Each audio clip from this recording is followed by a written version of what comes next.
Hello दोस्तों, beginner point में आपका स्वागत है। अभी हम स्टार्ट कर रहे हैं एक और दो की करंट अफेयर्स। गोवा में 10वां साइंस फिक्शन फिल्म महोत्सव शुरू।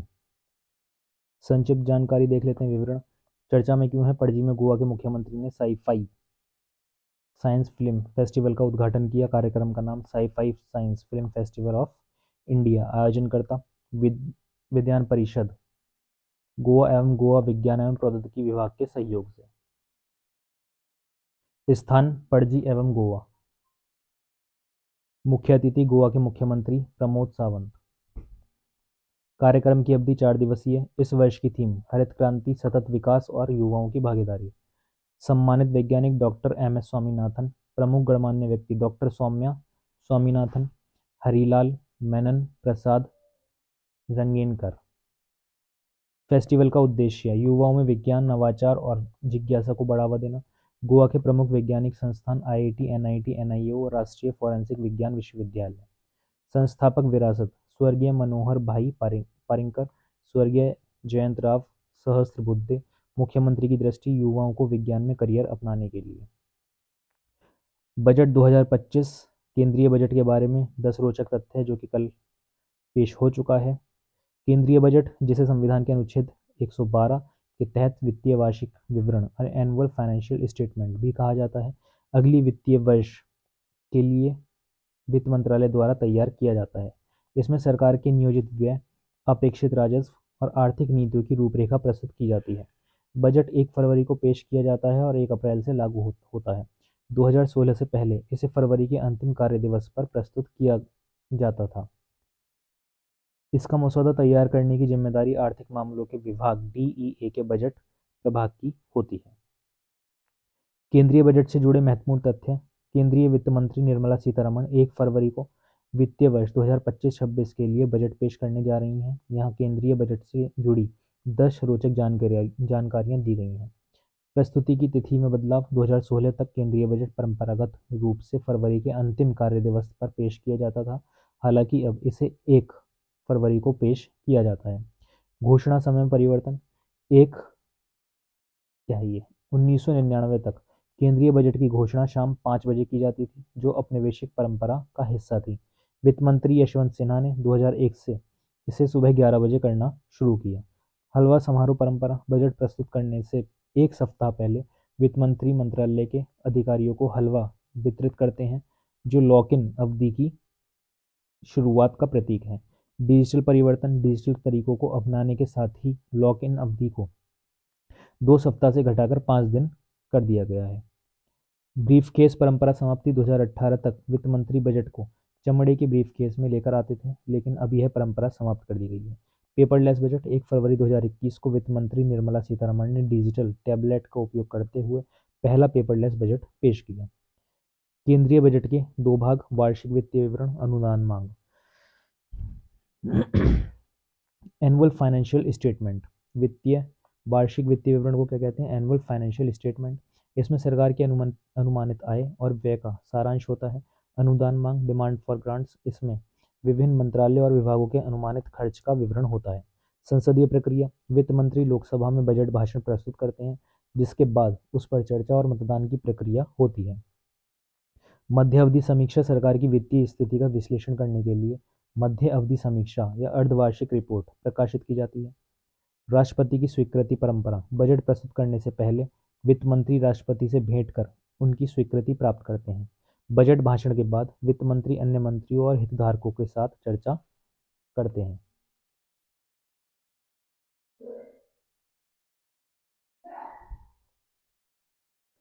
सुनीता विलियम्स ने अंतरिक्ष में बनाया नया रिकॉर्ड। सुनीता विलियम्स ने नया स्पेस वॉक रिकॉर्ड बनाया है। अंतरिक्ष यात्री सुनीता विलियम्स। नया स्थापित रिकॉर्ड 62 घंटे 6 मिनट का स्पेस वॉक पैगी व्हिटसन के 60 घंटे 21 मिनट से अधिक है। नासा की ऑल टाइम सूची में रैंक चौथी। हालिया स्पेस वॉक अवधि 5 घंटे 26 मिनट। स्पेस वॉक का उद्देश्य है खराब उपकरण हटाना, सूक्ष्म जीवों के नमूने एकत्र करना।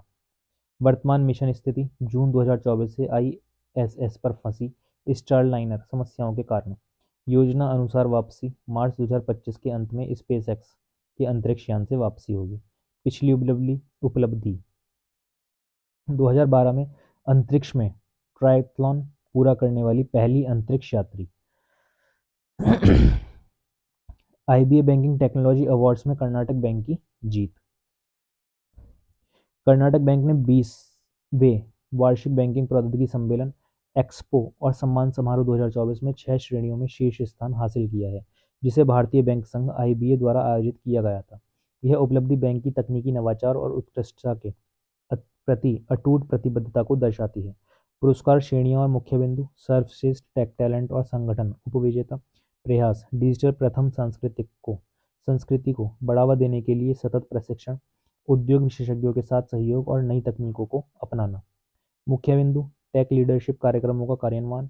सर्वश्रेष्ठ IT जोखिम प्रबंधन उपविजेता।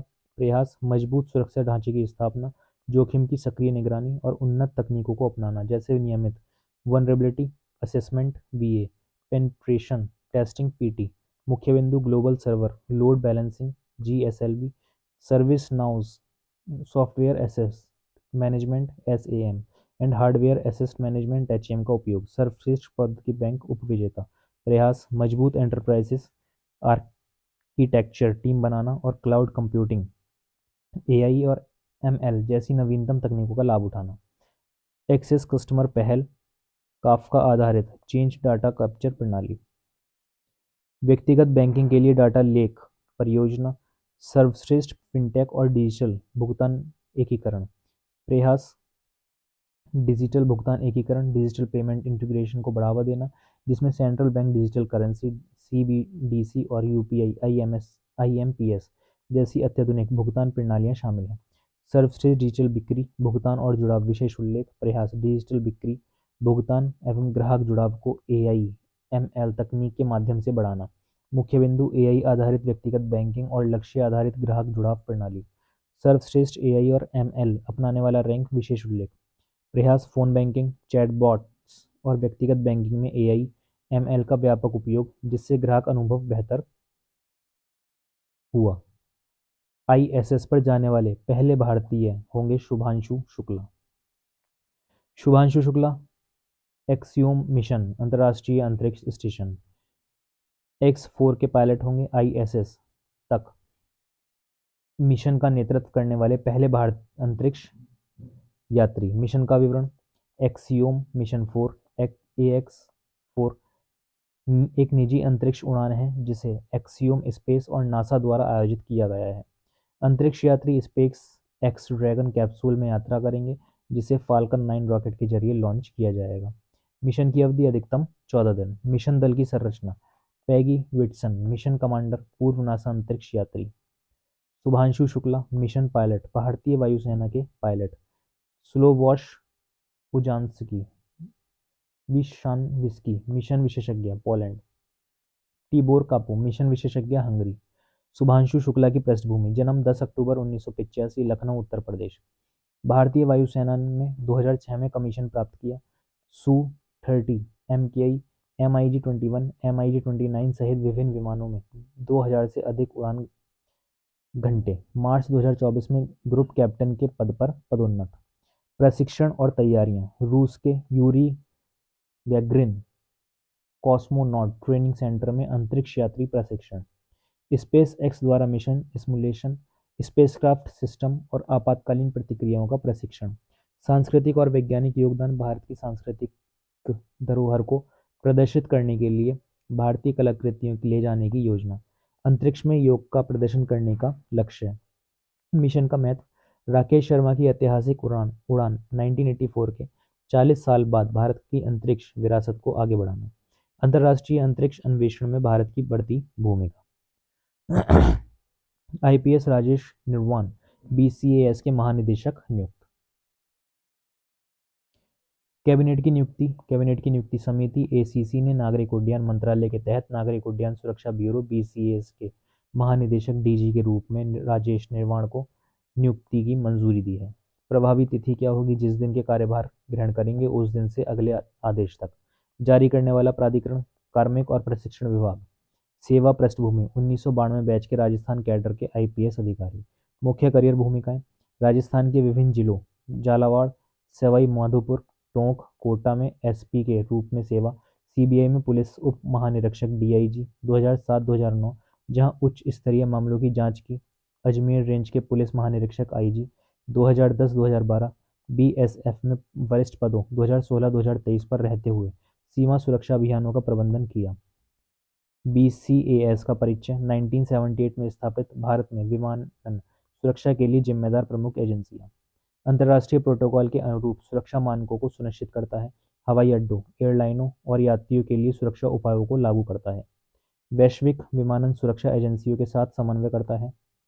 नियुक्ति का महत्व, भारत की तेजी से बढ़ते विमानन क्षेत्र को देखते हुए निवाण का व्यापक सुरक्षा अनुभव बीसीएएस की सुरक्षा उपायों और संचालन दक्षता को मजबूत करने में सहायक होगा।